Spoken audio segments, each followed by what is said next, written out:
Ration బియ్యం పట్టుకుంటేనేమో అధికారులు అన్నారు సీజ్ అయితే షిప్ చేయడానికి కుదరదు అన్నారు. ఏదైనా ఉంటే రేషన్ బియ్యం తీసుకెళ్ళమంటున్నారు కానీ షిప్ సీజ్ అవుతుంది అన్నారు.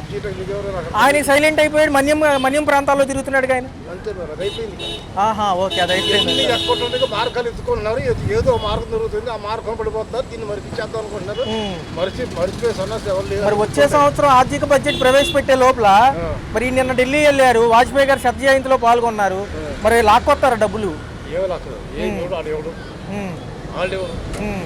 తెలియకపోతే అక్కడ ఇవ్వడానికి అంతకుముందు అన్నారు 14 లక్షల కోట్ల అప్పు ఉందన్నారు. మరి 10,000 కోట్ల లక్షల అప్పు ఉందని మొన్న మళ్ళీ మా ప్లేట్ మార్చారు వీళ్ళు. 6 లక్షల కోట్లు అన్నారు. ఆరేనా అంటే అన్ని తీర్చేశారు. అసెంబ్లీలో 6, బయటకు వస్తే 14. అంటే హోల్సేల్ రిటైల్ వ్యాపారం అంతే కదా. Okay okay. అసెంబ్లీలో 6 కోట్ల లక్షలు, బయటకు వస్తే 14. ఇదేంటి ఇప్పుడు రెండోది, అక్కడ ప్రభుత్వాలు ఏం చేయలేకేమో సినీ రంగం వైపు డైవర్ట్ చేసేది, వ్యవహారాలంతా సినీ రంగం వైపు డైవర్ట్ చేసి అక్కడ ప్రభుత్వాలు ఏం చేయలేక మరి ఇక్కడ ఎలా ఉండబోతుంది అంటారు? సినీ రంగం మీద డైవర్ట్ చేసి అల్లు అర్జున్ గారిని హైలైట్ చేస్తుంది అక్కడ ప్రభుత్వం ఏం చేయలేక.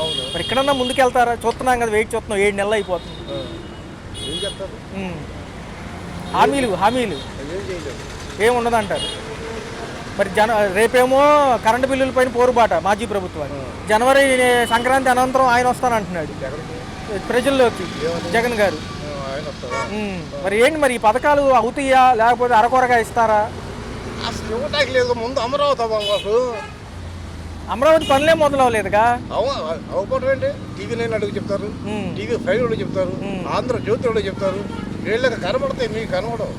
కతివాళ్ళు ఎవరు కనబడవు. మరి ప్రజలు మధ్య తరగతి వాళ్ళు పేదవాళ్ళు ఆశతో చూస్తున్నారు, ఇసుకే దొరకట్లేదు అంటున్నారు. వాళ్ళు ఓట్లు వేసారు, నాకు అర్థం కాదు. వాళ్ళ చేయడం కోసం మీరు అడుగుతారు కూడా బాగుంది.